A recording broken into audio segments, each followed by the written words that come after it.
All right, so what I'm going to do is share my screen today. I know a few of you have asked me, just what should you do after tax season, how you should be going about your marketing strategies. And I wanted to kind of just have this discussion today, kind of go through it on what are some strategies that you can do and how you should actually be focusing the remainder of your year. So first and foremost, how was everyone's tax season? Type it in the chat, like, what was your revenue? If you feel comfortable posting that. How much money did you make this tax season, or what was the goal? Did you hit your goal for tax season? Type it in the chat so we can see where you guys ended the year. Now, this is, obviously a very unorthodox tax season where it ended in May. We would have been over this season a few months ago, but because, of the pandemic and COVID, this was the second tax season that was extended. So I know a lot of you guys, you really went through a lot of transitions, keeping up with the tax law, right? Keeping up with all the changes, helping your clients. And so let me know, what was really this tax season like? And then if you want, I'll call on a few people if you want to raise your hand and kind of just briefly discuss what this tax season was like for you. What were maybe some challenges, some lessons learned that you're going to improve upon for next season before we kind of, dig in deep on after tax season.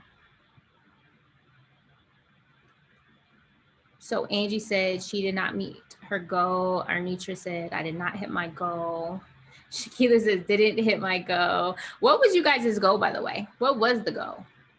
So for Angie, Arnitra, Shakila, what was the goal? Juan says, my season ends on the 15th. Janetta says 10K goal was 2 to 5K. Kingsley says 30K. Awesome. Arnitra says, I have challenges. Angelica says, my full year goal is 150K. This tax season I did 60K, which is the first ever. Congratulations, Angelica. That's amazing. That is amazing. Arnitra says 40K. Okay, so 40K was the goal. Okay. So for those that didn't hit your goal, how far off were you? Pete says, I'm approximately 20K ahead of last year. Awesome, Pete. Shava says, we are still in tax season. Angie says, my goal was 10K. And she says, I wish we ended in May. Well, are you still as busy though right now, Shavis? I know for a few of you, like you and Juan, are extended to the 15th, your particular state, but how many more people are actually still coming in right now? Hey, Krista. Hey. I feel like we still are busy. I'm still getting clients contacting me to get access to the client portal, so it's still ongoing. Awesome. Angelica said last year you closed 24K. Oh, wow. So you pretty much tripled your revenue this tax season, Angelica. That's amazing. Congratulations. Okay, guys. So what we're going to talk about today is timeline of services, kind of just give you an idea of typically how the average business client is thinking about services throughout the year. We're going to talk about building your desired firm. So going back to your 250K worksheet, we're going to talk about creating your after tax season schedule, including vacation, your much needed vacation for you guys. We're also going to talk about managing your tax season budget, deploying your marketing, and then hiring and getting support along the way. So as I'm going through this, for sure, just type in the chat any questions that you have or any comments, right? As we kind of go through this. So let's talk about the timeline of services. So obviously the beginning of each year, everyone knows it's tax season, right? So most of your business clients, your individual clients, everyone is in that state of mind, right? They're either looking to get their refund, they are, stressing out on, filing an extension or gathering all their required documents if they're a business owner. We can all agree that, the first quarter of the year is really tax focused, but it's also cleanup focused, right? This is where a lot of businesses, they typically come in trying to get their taxes done, but also trying to get you to do a year's worth of cleanup for the same price as their tax preparation, right? So how many of you guys experienced that this year as well? Like, where businesses who didn't have bookkeeping last year, they came to you with their books and said, hey, I need you to do my taxes, and also here's my books, right? They are not completed. I need you to go ahead and get me all caught up, right? Let me know what my numbers were. And they expect you to do this year's worth of bookkeeping within a matter of days and to file an accurate tax return, right? Anybody else experience that this year? So this is what typically comes in, those cleanups, taxes. Now, based upon you guys' experience, what else came up for you this quarter, right? I just want you guys to type it in chat. Based upon your experience over this season and last couple of seasons, what typically came up in the first quarter? Okay, perfect. So Angie says PPP, right? So we definitely were in a very unique position this year with again, the pandemic, with COVID. And so those PPP second rounds came out, right, in the first quarter. And that was a lot of revenue for a lot of you guys, right? One of our scale clients, he locked in over $40,000 in PPP revenue just in the first quarter, and he was amazed at that.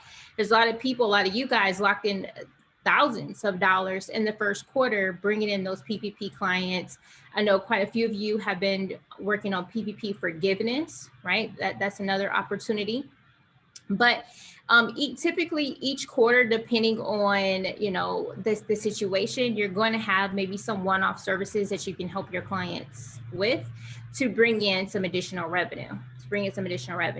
So it wouldn't be uncommon, for you to actually incorporate some businesses in the first quarter, because it is the beginning of the year. A lot of people are looking at incorporations, or a lot of people are looking to start businesses. They're looking to get on the right track. So yeah, beautiful. Angelica says she had a few business formations. Who else had business formations in the first quarter, right? A lot of people are looking at just how can they maximize their tax strategy, but also a lot of businesses last year, or how about this? The PPP and the EIDL shed a huge light on businesses non-compliance, right? Businesses non-compliance with bookkeeping, with being properly set up, with properly, paying themselves or their employees, right? So there were a lot of businesses that, were writing off everything under the sun on prior tax returns that affect how much that they qualify for EIDL, or maybe they weren't even properly formed to begin with.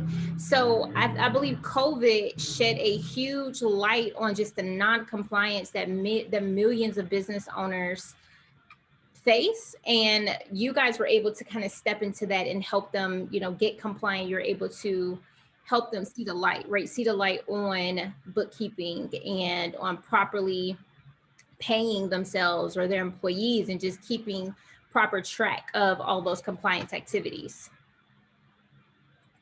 So what I put here is for June, right? So like I said, this is a little unorthodox, us ending tax season in May. And some of you are still going to June 15th. But what I put right here is vacation, right? Because I firmly believe that, when you spend 60 hours a week for 16 weeks straight, doing taxes and talking to people and staying up late at night and waking up early in the morning just to kind of get through the season, especially dealing with all the tax law changes, I just believe that, we all are due a vacation. Can I get some agreement with that? We are all due a vacation. And so what I would like for you to do is just take time for yourself, right? Take time for your family, right? You like what we call your VIPs, your very important people in your life. They've been rocking out with you, right? Your spouses, your children. I rarely would see my children during tax season. I mean, I would see them, they would be here, but I would be paying attention to them, because I'm so focused on preparing taxes. I was so focused on getting my clients through the pipeline, right? Even on the filing deadline, right? Like, I don't know if you guys experienced this, but every season on April 15th, like dozens and dozens of people would just come our way trying to file an extension. So that day and the few days after April 15th were always hectic, right? Getting those extensions in, filing those last minute loosies is what I call them. Those people that typically get a refund, but they don't really care. So they come in at the very last minute, right? Because they don't really, they're not pressed for the refund. And then those businesses that need to obviously file those extensions. And so after tax season, I would be burned out. How many of you guys are kind of feeling that right now? Is anybody feeling like a little fatigue at this point where you're like, you just want to throw the whole business away right now? You're like, listen, we just gonna, call it a day. We're gonna wrap it up. Like, honey, darling, it's a wrap today, right? Is anybody else feeling like that? Okay. So Shavis says she agreed. Angelica, Pete. Okay, perfect.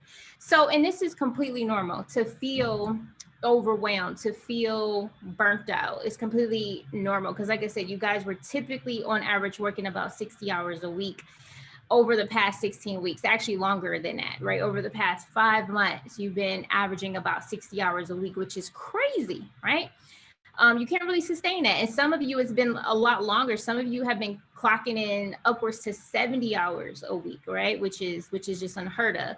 So I want you guys to honor yourselves, honor your family, and just take time for yourself. So we'll talk about this in just a few. Now, once you take time for yourself and you kind of rest and recover, you kind of rejuvenate, now we can talk about like some very specific services that you can focus on. So July through September, typically this is where the IRS start to ramp up sending out their IRS notices. So if your client is going to get audited, if they are if they owe the Internal Revenue Service, money, this is where they typically start to send out those notices. So this is a good time to be prepared to help people with tax resolution. So this is where you can help them with those paper audits.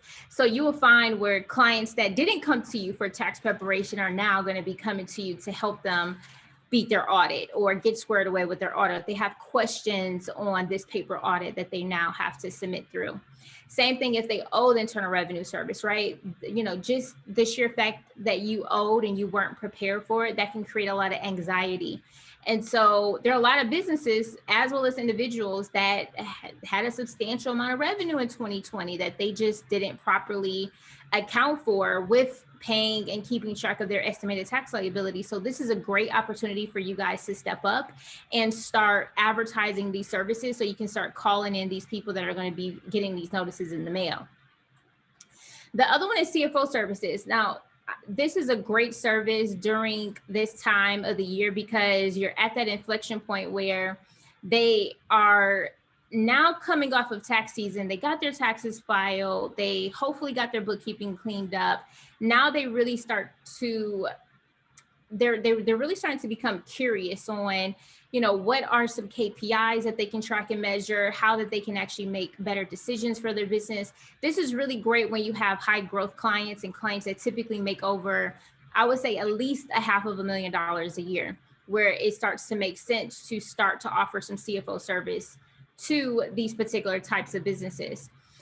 They want to know, like, what should I be looking at? How do I, benchmark, or where is my industry? Where am I on the benchmark spectrum when it comes to other businesses within my industry? How can I increase my net profit margins? How can we get a handle on some of these systems and software? Like this is a really great service to start to offer because now their taxes is not on their mind. Now they really want to know, like, okay, how can we make more money, but also how can we protect that money too? So bookkeeping, obviously bookkeeping all year round is great, guys. This is compliance. Every business needs it. And so I would say, if not for nothing, if you don't really know what services you want to offer, think about just offering bookkeeping, right? Think about just offering bookkeeping and bringing in that monthly recurring revenue. Now, as we get towards the end of the year, this is where you have a lot of businesses with those end of year tax plans, right? Who here does end of year tax planning, right? Where you kind of help clients see, what kind of, decisions do they need to make to help reduce their tax liability for the year, right? You're looking at those decisions and maybe some structuring activities, right? So the end of your tax plan is a big one in the fourth quarter. This is also where you're going to be stepping back into bookkeeping cleanups. Obviously, a lot of businesses, you know, despite them not being prepared during COVID, still haven't learned their lesson. And so they will, this is always going to be a great revenue generator for you guys is bookkeeping cleanups. So bookkeeping cleanups is something that I would definitely push every single year to call in a few new bookkeeping clients, a few couple of $1,000s, just offering this one-time service. And then, you know, really getting a lot of those clients on a monthly recurring service as well.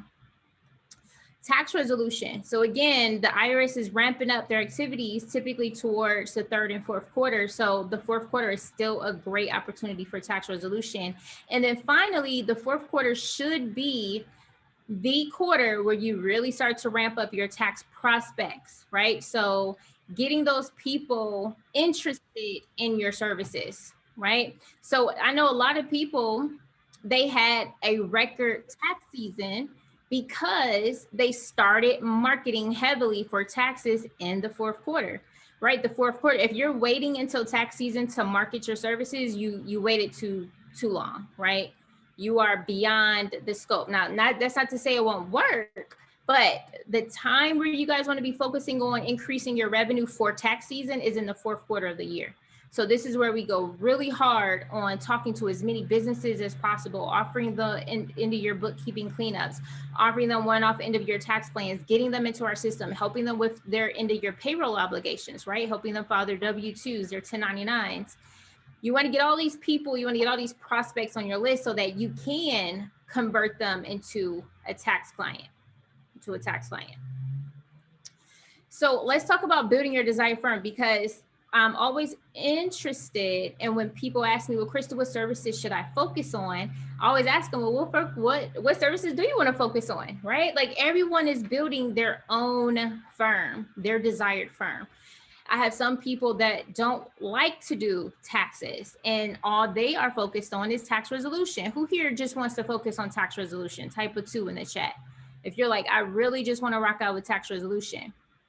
Then there's people that are like, hey, I really just want to rock out with bookkeeping or CFO services, right? Type a 3 in the chat if that's you.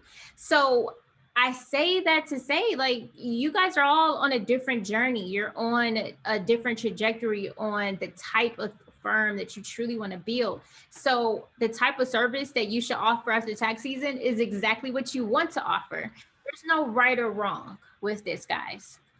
Okay, there's no right or wrong. So Magda says me, Shay, this is 3, Angie 3, Nora 3, Alita 2 and 3. Okay, perfect. So who here, type a 0 in the chat, who here has actually did their 250K worksheet? This is in the very beginning of the program where I tell you to write out the services that you want to offer in your firm, write out your average fee so you can really factor in how much revenue you can make this year, and then reverse engineering the process. You know, when we reverse engineer the process, we are increasing our chances of actually obtaining that goal, because now I tell you guys, well, based upon this math right here of $253,000, this person would need 105 clients. We have a 20% conversion rate. So that means we need to personally speak to 525 people this year. Now, let's just say we wanted to push that in 6 months. Well, that means we need to speak to 88 people per month or 22 people per week. Now, if we do per week, what's 22 divided by 5? Well, that's only 4 people, 4.4 people per day, right? So if you talk to 4 people per day, you are getting one step closer. You are more likely to hit your revenue goal of $253,000. It's just math. We're just reverse engineering our math. Now, then I put on this side, well, in order to get 22 people on the phone every single week, we need to be strategically connecting with over 8,000 people. Now, that sounds like a lot, but in the program, we stack our marketing activities. Not only are we reaching out to at least 100 people per day, but we're also reaching out to lateral partners, right? People that service our ideal clients, right? Those bankruptcy attorneys, those mortgage brokers, real estate agents, financial analysts, or financial advisors. We are strategically building up partnerships with them, and they're sending us clients as well. We're also sending out our buyer traction method. We're getting people, hundreds of people per week on our lead list, right? So we can nurture them with our email campaigns. We're doing live videos, so we're attracting people through those marketing activities. When you guys actually go through the program and you start deploying these strategies, this is how you're actually going to get in front of your audience. You're going to get in front of the people that you need to get in front of so that you can close the number of clients that you need, so that you can make the type of revenue that you want to make.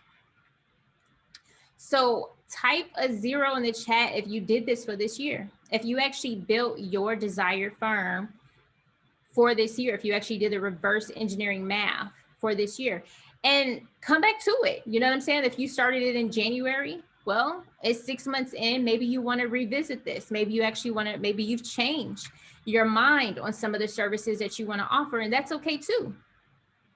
That's okay too.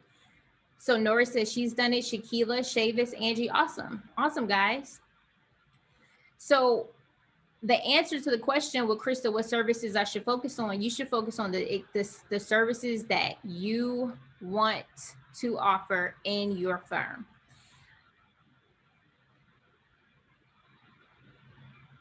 Perfect. Eunice says she have it. She just needs to revisit it. Yes, so revisit it, guys. Revisit it tonight. So let's talk about creating your after tax season schedule.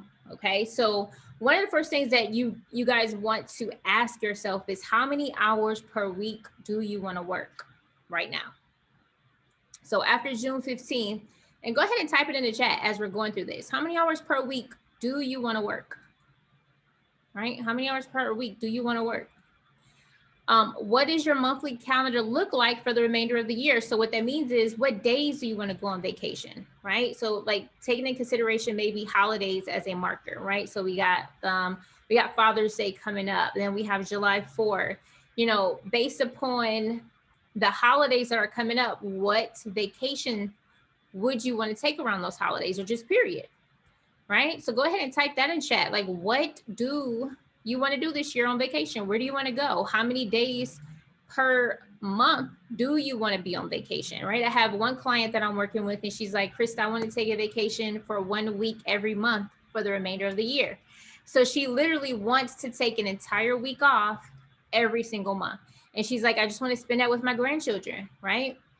I want to spend time with my children and my grandchildren. And this year was the first, well, last year, when she started the program, she said after working with me, she never had income coming in after tax season.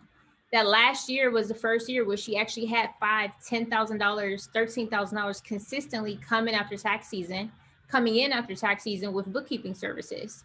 So now this year, she's already tracking $15,000 a month. She's like, I want to take a week off every month. And she has a team of people, right? So we helped her establish her outsourced bookkeepers that she's leveraging off Upwork, right? So how many of you guys would love to take a week off every single month, where you're like, I check my calendar maybe once or twice during the week, but I'm not working. And I don't have to worry about if the work is getting done, because you have a team, you have people doing the work that you trust and that is competent. How many of you guys would love to take a vacation and not have to worry about work? I know for me, when I was in business, listen, if I took a vacation, I didn't make any money. I don't want that for you guys. Whenever I wanted to take a vacation, I was scared, because I'm like, I'm not going to make any money. So the idea is to get you guys in a position where you can take a vacation. You can confidently and comfortably step away from your business, and it will still run for a week. It will still run. So Diane says, I would love to have that freedom. Angelica says, yes, same here. Shava says, that is my goal. Takara says, I would like to take a week off every month to do nothing. Absolutely. Angie says, yes, vacay at least every other month. Absolutely. So the last question that I have here is, what days will you be committed to marketing, right? So this is one of the things that is a must, is never stop marketing. Never stop marketing, guys. When you stop marketing, you put yourself in feast and famine, or just famine. When you stop marketing, you're gonna put yourself in famine. So always do your hunting activities, do your farming activities. Always be on the phone on strategy sessions, talking to prospects, right? Never stop your marketing. So just be intentional about what days and times do you want to commit to your marketing.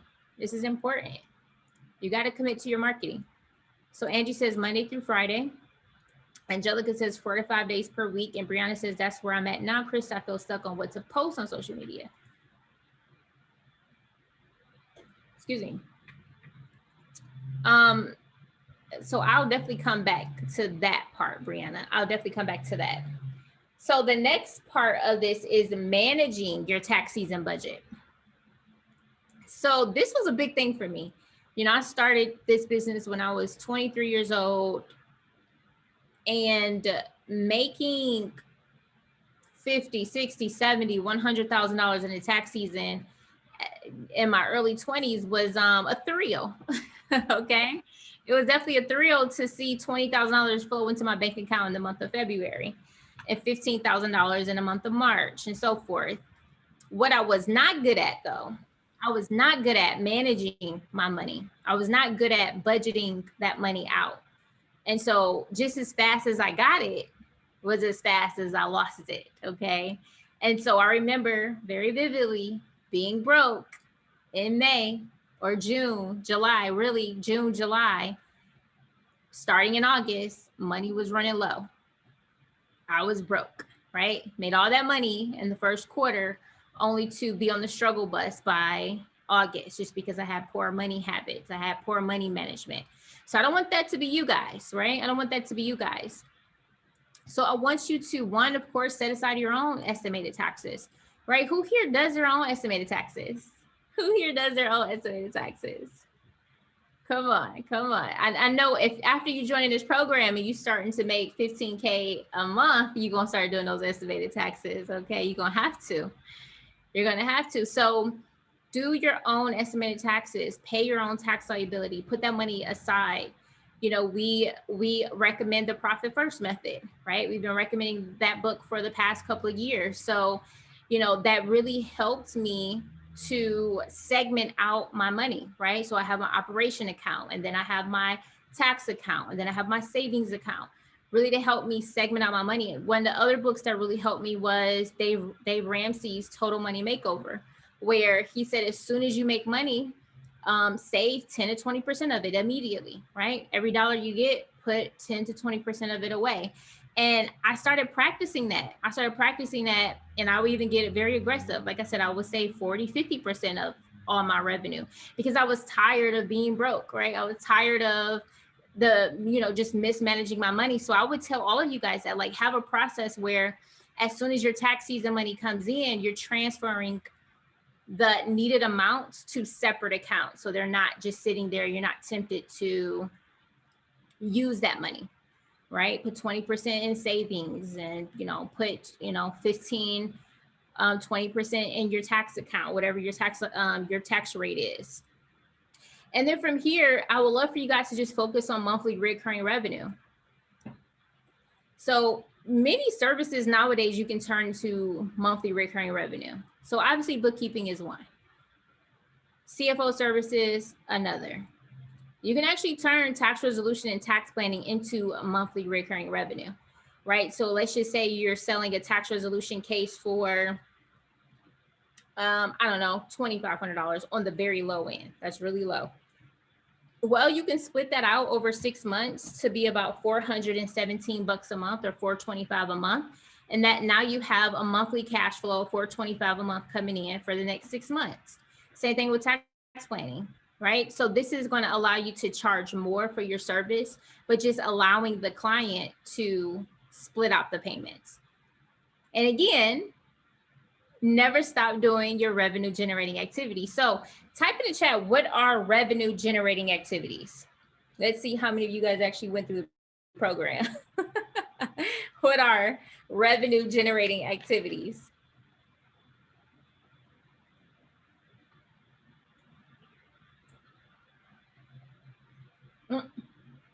Maggie said fishing.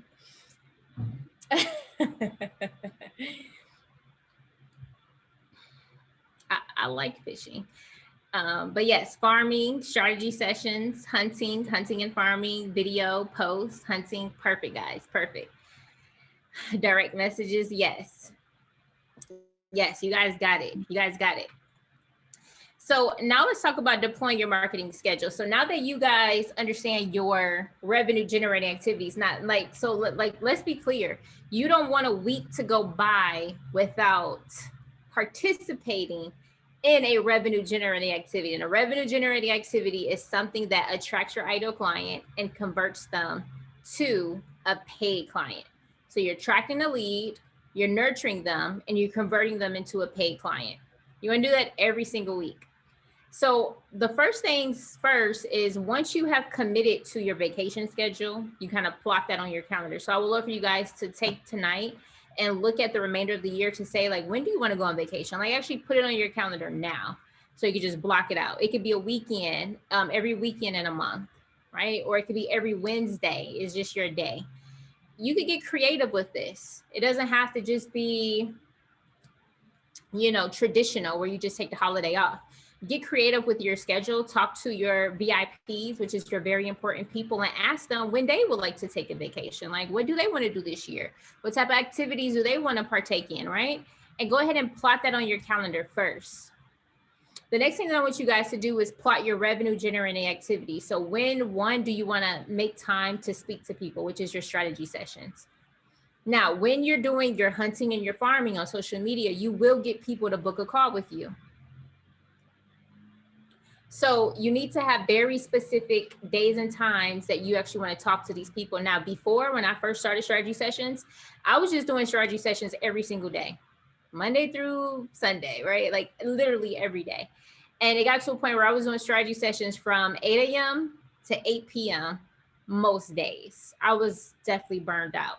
So what I learned going through that process is that I didn't have to talk to people every single day, right? Maybe I just blocked out 2 days a week and I just stacked those 2 days with calls. So that's what I would like for you guys to do. Pick 1 or 2 days out of the week where you're like, this day is a day that I'm going to talk to people. I'm going to book all of my calls, whether it's with current clients or existing clients or prospects, because it can really burn you out and it can really take you away from doing the work when you're constantly talking to people every single day. It would be a big distraction. So try to just block out and segment out days and times where you have to batch your work. That's what we'll call it, batching your work. So you want to batch your strategy sessions. You want to batch the actual doing of your work, whether it's bookkeeping, CFO services, tax planning, tax resolution. And then you want to batch out your marketing. So have very specific days and times where you're like, I'm just going to be focused on my video and my outreach. Right? So this is what I need you guys to do tonight is craft your schedule and then make a commitment every day over the next couple of quarters to stick to it. Actually stick to your schedule. All right. So the last piece of the puzzle is just hiring and getting support. So the very first thing that you want to look at is where is your bottleneck? Where is your bottleneck? So for a lot of you, you guys don't do your outreach. Okay, well, outsource that immediately. For a lot of you, you have 30 tax returns in the queue for the past 3 weeks. Okay, you need some help. You need to outsource that and get help. For a lot of you, you have bookkeeping clients that you still haven't fully onboarded and been able to gather all of their source documents. But that's the bottleneck. You need to get help and outsource that. So look to see like what is holding you up, like what is keeping you from momentum, right? Like what is keeping you from momentum? Like, and then start to outsource those activities. Now we use Upwork, right? I don't know how, like Upwork is a beautiful platform that you can post jobs to. You can hire people, you can pay them through there. They take care of everything for you. But you can hire your social media people on here. You can hire a bookkeeper. You can hire a tax professional. You can hire anything that you want, right? Somebody to help you with your graphics. But you want to figure out what the bottleneck is so that you know what to hire for. The next thing that you can look at is, what do you not like to do? So if you don't like to do it, okay, well, that's okay. You don't have to force yourself to do it. But if it's an important activity, such as something that generates revenue, then outsource it. Some people, like I have a client, she's like, I don't like to do bookkeeping, but she keeps getting bookkeeping people to come to her.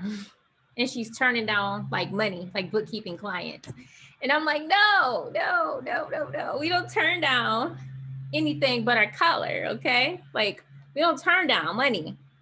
You outsource it. If you don't like to do bookkeeping, who said that you had to be the person doing the bookkeeping? Who said that? I didn't say that. I said, get the bookkeeping client. I never said that you guys had to be the person doing it. So outsource it. Find some very smart folks who love bookkeeping, who enjoy bookkeeping, and pay them to do it. This is how you're actually going to step into growth and scale even faster. You get 5 bookkeeping clients, paying you, let's just say $500 per month. So that's $2,500 per month, and you're doing 0 of the work. And you're going to probably pay someone maybe $500 a month to do it. So you're pocketing $2,000 every single month doing 0 of the work. And that's okay. You don't have to be the person doing the outreach, doing the bookkeeping or the taxes. Outsource it. And then finally, start hiring now so that you can create more time and opportunity to hit your goal. So one of the biggest things that I've learned is my growth was always limited by the decisions that I did not make. Right? So if there's a decision that you are not making right now, it's probably a catalyst to growth. So for a lot of you, you guys haven't made a decision on your marketing. That's a catalyst to growth. You haven't made a decision on outsourcing and hiring. That's a catalyst to growth. I can pretty much guarantee anything that you are procrastinating on is probably something that is going to be a pivotal inflection point in your life and in your business. So what exactly have you been procrastinating on today, right now? Think about it. What have you been procrastinating on? It's probably something very important that will change your life, either personally or professionally or both. So if you have been procrastinating on something, I need you to outsource it to someone or create the schedule and start holding yourself accountable. Merlin says everything. Yeah. So whenever I'm feeling some pain in my life, it's probably because I'm procrastinating on something. It's either a hiring decision, a marketing decision. It's some decision that I have not decided to commit myself to. And always when I decide to commit myself to it, when I decide to actually do the thing, I'm always mad at myself that I didn't do it sooner. I'm like, I could have saved myself heartbreak and pain over the past couple of weeks agonizing over the decision, and I should have just had taken action, right? Because on the other side of that is always results or a learning opportunity. So Shava says hiring and marketing. Janetta says marketing, hunting, and farming. Angie says marketing. Nora says reaching out personally to people. Brianna says marketing. Yes.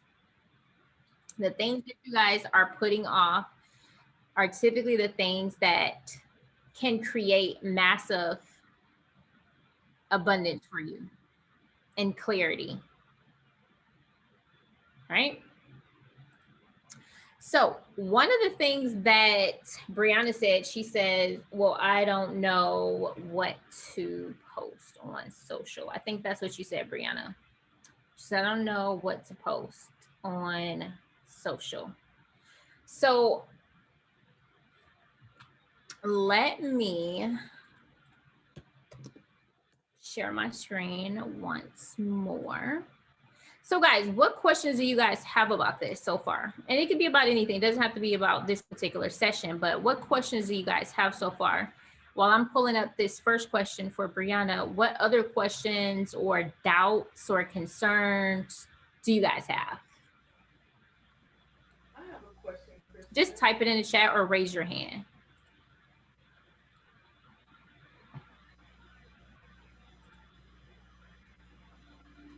You can raise your hand if you want to talk for sure. All right, so in the program, so this is the program. So if we scroll to module 7, getting clients, this entire module goes over like what to post on social media and how to post. So this first module right here, how to become a niche celebrity and get clients to come to you. This is a very quick video. It's 11 minutes long, but it really goes over how to position yourself as an expert, right? How to build up know, like, and trust with your prospect. And then I go over very tangible ways that you can do this, right? With farming, how to like word your live videos, the types of videos that you can do, right? Industry updates, client wins. I give you how you can actually post on social media, right? So I give you screenshots of my actual postings that I've done. That's helped me, right? Of variations of posting types. And then I give you like a step-by-step, like chronological order, like this is why we're posting, because you're trying to generate this type of result, right? So that's video number 1 in that module. Now, video number 2 is just as important. So it's probably about 6 videos in this module, but they're all golden. I'm telling you, every video is golden to really help you know like what you should and how you should actually be posting on social media. Now, this module right here is really how to convert or your content strategy, right? So I teach you how to generate over 100 pieces of content. So you never have to worry about, you know, what you should talk about. So I use the Google strategy. We use Google Keywords is another one.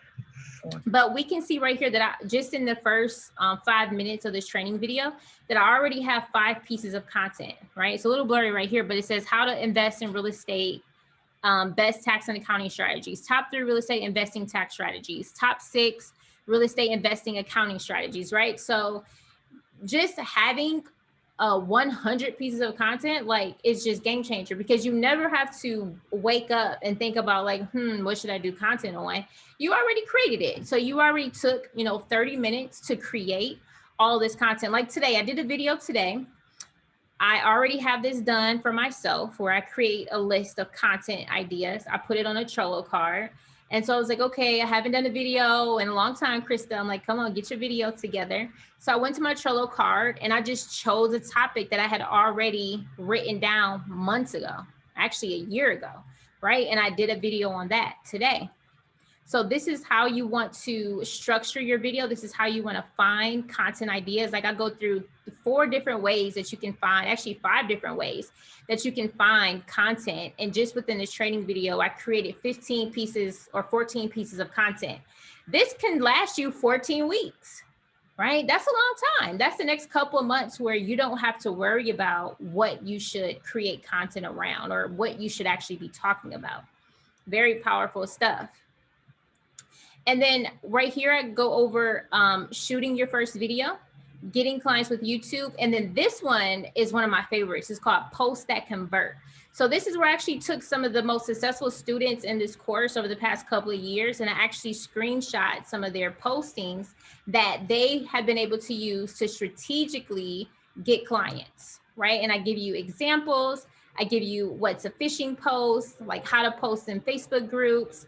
And I screenshot real world examples. So this is a screenshot of one of Julia's posts on how she actually used this post to get strategy sessions, right? And so just going through the content, guys, is going to give you clarity. I show you how to post personally about yourself, right? Because we're still using social media. So people still want to see a selfie. They still want to know that you're a regular person just like them.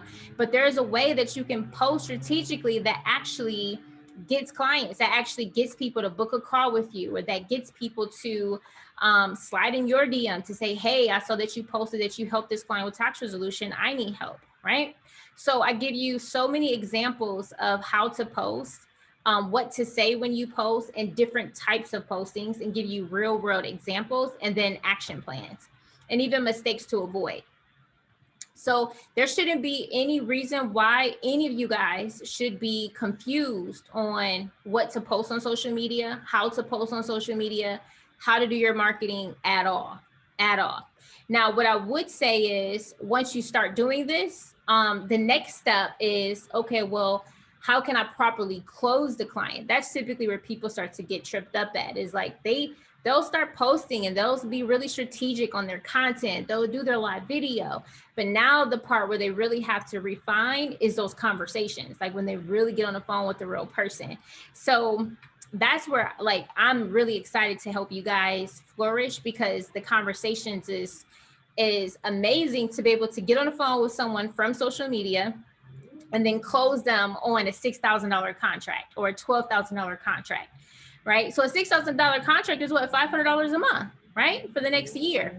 This is high ticket sales. If no one ever told you, like, you guys are actually high ticket sales experts, right? You guys are closing some of the highest value added sales in most industries, right? Where people actually engage in $6,000 contracts or $12,000 contracts, even $24,000, $30,000 contracts with you guys. But it's so fascinating being able to attract these people from social media, get them on the phone, and then close them as a paid client.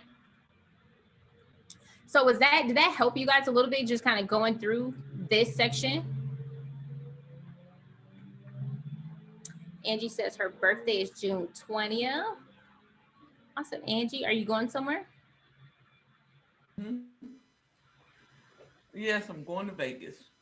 Oh, yes. I love that.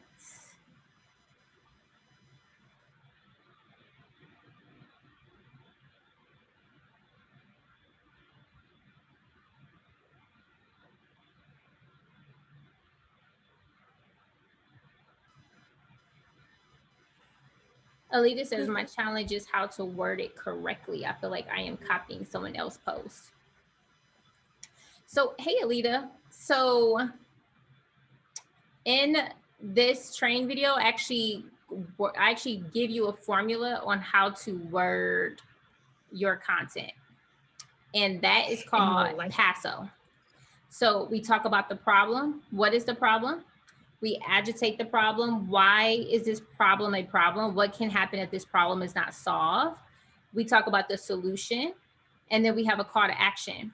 So this was a common challenge for people to say, hey, Crystal, I don't know how to word my post. So I actually created a whole training video on how to word your messaging when you actually post about it. And it's called PASO. Talk about the problem, agitate, solution, call to action. Okay, I look at it all the time, but it's like sometimes when I hate to look at other people's, because I'd be like, well, they just said the same thing and they started off the same way I would have started it. So I don't know if, that's where my challenges keep coming in. Because but I also understand we all don't share the same time feed. Mm-hmm. What are you eating, Crystal? It's hot. It's 90 degrees, y'all. I mean, a popsicle. Enjoy it. Yeah. So you saying starting off the same way? Yeah, I wouldn't worry about I wouldn't worry about that per se, as long as you're not doing it verbatim. You know what I'm saying? As long as you're not just taking someone's stuff verbatim. But the problem, there will be similar problems, right? Like you'll probably talk about the same problem, which is into your bookkeeping, right? So we'll start it off that way, but we both should be targeting our very own specific niche and talking about ways in which this is a problem for this niche, right? And how and what they need to know the solution with regards to that niche. Okay. Because I have over 100 content. Like you just showed in the Excel spreadsheet, I have over 100. Awesome. I just need to get Do it it. together. You just need to do it. Yeah. Right. Okay. I believe in you.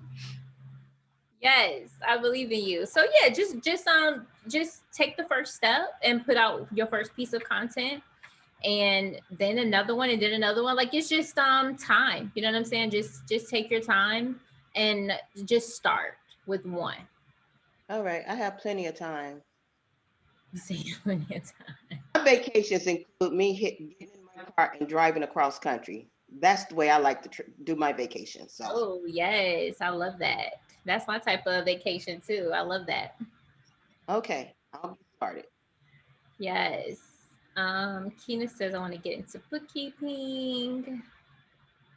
Hey Kina, so I would honestly start with QuickBooks because you understand financial accounting principles. Now it's really just learning the system. So I will look into QuickBooks Pro Advisor program, and it's free, and just take that training, because now it's really about just becoming proficient with the software.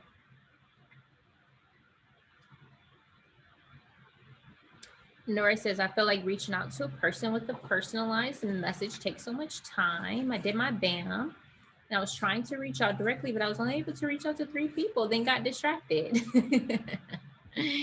So yeah, this is going back to the training earlier, Nora. Like, you have to block out your calendar, right? Remember how I said, like, have blocks of things, or batch out your work, where you only do social media on very specific days and times, and then you do work on very specific days and times. That'll help you stay focused. Yeah, I need to do that. Yeah. Yes. Diane says, I'm stuck on choosing a niche. I think I found one, but I feel like I may have to do more research to make sure I'll be able to get high value clients. Hey, Diane. So yeah, so I would say 2 ways to go after your niche is, one, to go with the niche that you already know about, only because, you don't have to worry about learning and having that learning curve there, or the niche that you're most passionate about. And then once you kind of choose between the two, then I would say give it at least 90 days, like going all in on that niche before you kind of niche hop, is what we call it. We don't want you guys niche hopping. Janice says, do you help with brand stories? Hey, Janice. Hey, Krista. What is a brand story? Well, how can I put it? I guess, like the personal stories and whatnot, sometimes I think that helps to kind of entice people. Well, I don't want to say entice people to buy your services, but I noticed that some people are pretty good at storytelling. That's what it is, rather, storytelling. But I just don't know how to go about it, in a sense. Because if you think about it, and not just saying everyone's story sounds similar, but sometimes people have a story where they kind of was in a dark place, previously in their year. So they have those things to kind of discuss, and a lot of people can relate to that, right? So if you don't kind of have a story similar to that, then it's like, I guess, how do you kind of get people to relate to you, and if you will? I don't know. Yeah. So no, I don't think you have to have like an underdog story. And I think really it's just what you're trying to relate to them on. Because sometimes you could just use your client results or a client situation or case study as the message or as the story piece. Mm-hmm. Yeah, but honestly, I wouldn't get too discouraged or too focused on creating a brand story right now, because your client results or your client testimonials or their case studies is going to help you call in a lot of clients. Like, I have clients in the program that just post about their client success. Like, here's this client that owed, or here's this client with the situation, and they talk about the before and after of that client. Mm-hmm. It gets a lot of attention that actually converts a lot of prospects into strategy sessions and paid clients. So yeah, I would just say just start paying more attention to your clients to like really extract their story, Because Mhm. if they came to you with this problem or with this situation, then there's probably millions of other businesses just like them that have the same issue, same problem. Right. And Well, if I you guess okay, because I think maybe where I'm getting a little sidetracked is that that's more, I guess, for a personal brand. Like if you're trying to build a personal brand in a sense, like you want to be able to have something to connect with your clients, I guess. I mean, I don't know. I think about when I see a lot of influencer pages or different pages with the personal brand, they're selling digital products, like they're selling things. So they always just have like this story and they do stories yeah. in. So I would say in order to start that, I would just think about like what made you get into taxes and bookkeeping and start there.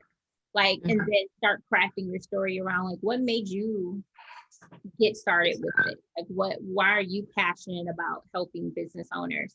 And that's going to help you start to craft this brand story and your why and your mission. Okay.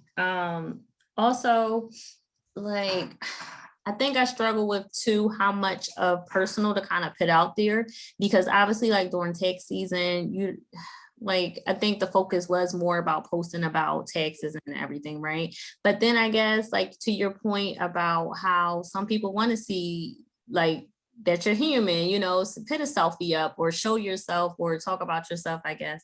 Sometimes it's just like, but how much personal do you kind of put out there? I feel like I don't know. Some people, I mean, obviously it's the person's choice, you know, it's their page, but I just don't want to confuse or mix any, you know, give somebody like a mixed signal and say, oh no, I'm unfollowing her or things like that. Like how much personal information do you put out there? Like, Yeah, I would say maybe once a week to include a personal, it could be a personal like fun fact about you. mhm, It could be you cooking dinner, you know what I'm saying? I would say at least once a week, try to put something personal up. It doesn't have to be TMI, you know what I'm saying? Like we don't want yeah. TMI, but just something to show that, you know, some behind the scenes is what they kind of call it now too, like a behind the scenes of what you're doing and how you're doing it. So it could just be a picture of you at your home office, you know, working Mhm, and working on client work, but people do want to see that behind the scenes look of your life. mhm. Okay. Mhm. Yes. Brianna says, I have a question. I've had many people tell me that they want to be educated because they feel they don't have many people to do so for my niche. Would you suggest some type of digital product? Excuse me.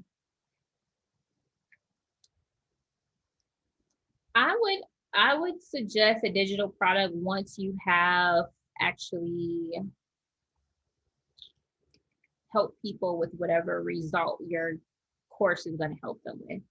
You know, so like I think the best courses or digital products are from you actually going through and helping people and then you synthesizing that information into a product. So I would say if you have a process that you can take people through, that you've already taken people through that have been proven to get a group of people results, then sure, yep, you definitely can turn that into a digital product. But it's really hard to turn anything into a digital product unless you've actually done it live with a few people first.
Diane says still can't hear. That's strange.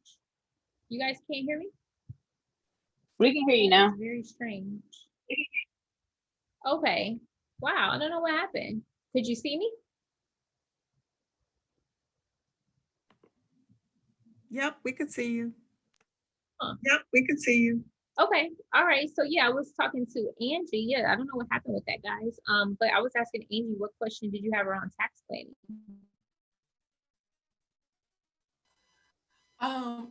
Actually, my question was like, Actually, with my question was like, with tax planning, I know I was looking at Tax Planning Pro, and then I was looking at Drake, and it's like, what tax planning product will produce some good reports? What tax planning product would produce some good reports? I believe most of them have decent reports. So if you use, I think Walter Kohler has one. They have a tax planning software. Andrew Argue has his tax planning software, Tax Planner Pro. There's another one that's out called like Holista Plan or something like that that I've seen out there. But my guess is that they all produce some fairly decent reporting. Is I tell people try not to add too much software on until you actually get clientele. Like even when I tell them about Onboardable, I'm like, you don't need it right away until you actually have established like a few monthly clients, right? To actually justify the cost. So I would say if you guys are going into a different service, such as like tax resolution or tax planning, I would try to get your first 1 to 2 clients locked in, get some revenue into your firm before you like shelve out a few $1,000s on software. Okay. But yeah, once you do that, once you're pretty confident of the process and doing tax planning, then yeah, start to demo. I would say the best way is just to demo a few different tax softwares to see which one you like best, or tax planning softwares too, or tax software, both, right? All software, Yeah. right? Just demo it and see how you like it. See see how you actually like navigating it in the interface. Okay. And also, did you have like a video on tax planning? That course is certifiable. So it is in there. I just haven't looked in. Okay. Yeah, and Ernie teaches that course. Okay. Yes. So Alita says the tax resolution, sometimes you may need to do a person tax.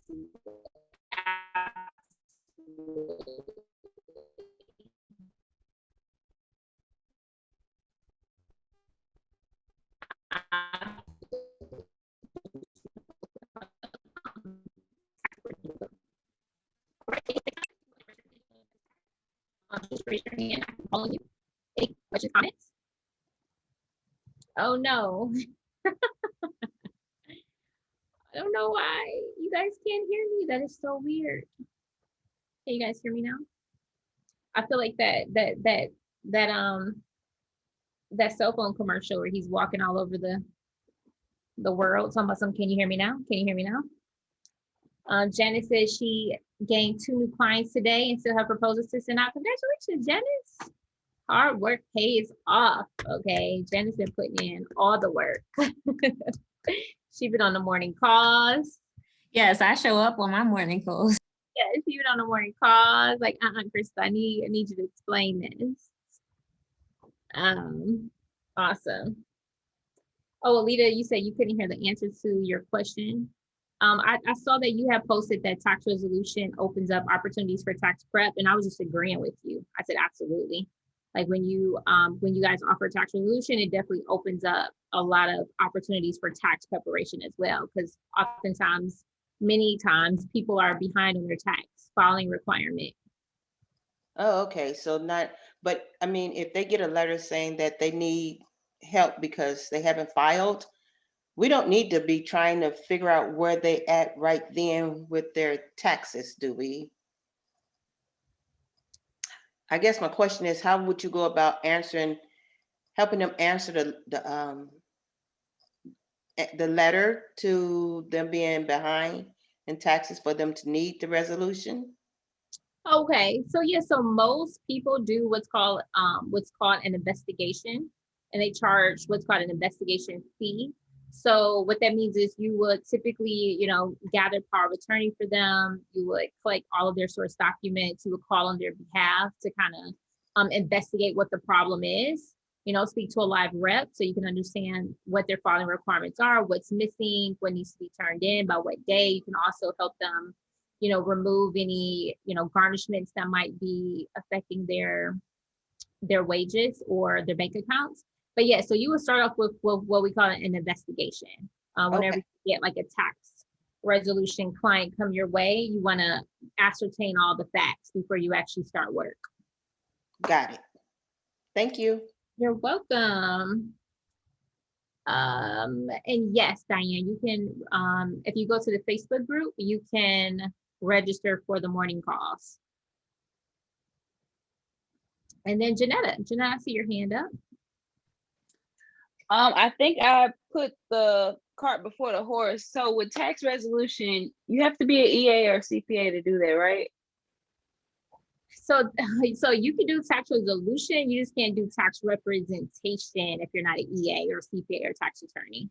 So Okay, because I had a client that like owes individual taxes, and I was having them fill out the power of attorney form to call the IRS, and I was like, I don't fall into any of these sections on here to like represent them. So I was just trying to figure out if I can still do it with the 8821 instead of the 2948, or if I have to like partner with the EA in order to like come up with the payment arrangement and stuff for them.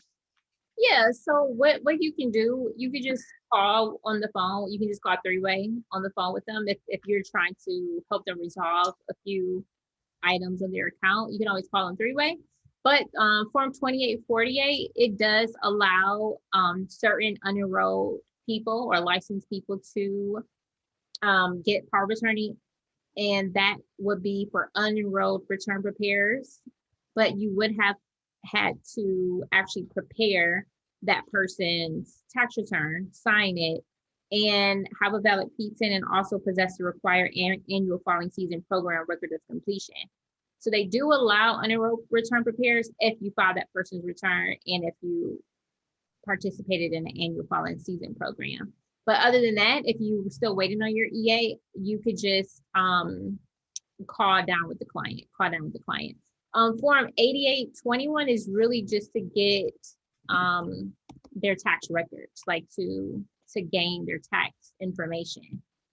Okay. So yeah, you're getting information about any income tax forms, payroll, excise, estate, and so forth.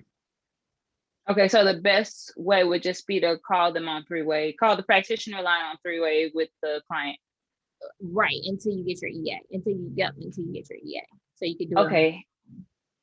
Yeah, I felt so bad. I was like, I'm sorry, guys. They wouldn't give me any information. It's okay. Yeah, I feel you. Thank you. Yeah, you're welcome. All right, guys. So I will post this replay. Me and Rachel post this replay in the Facebook group by tomorrow. But if you guys have any questions pertaining to any of this, definitely just go to the group, type it in the Facebook group for us, and have a beautiful rest of the night, guys. I'll talk to you guys next time. Bye.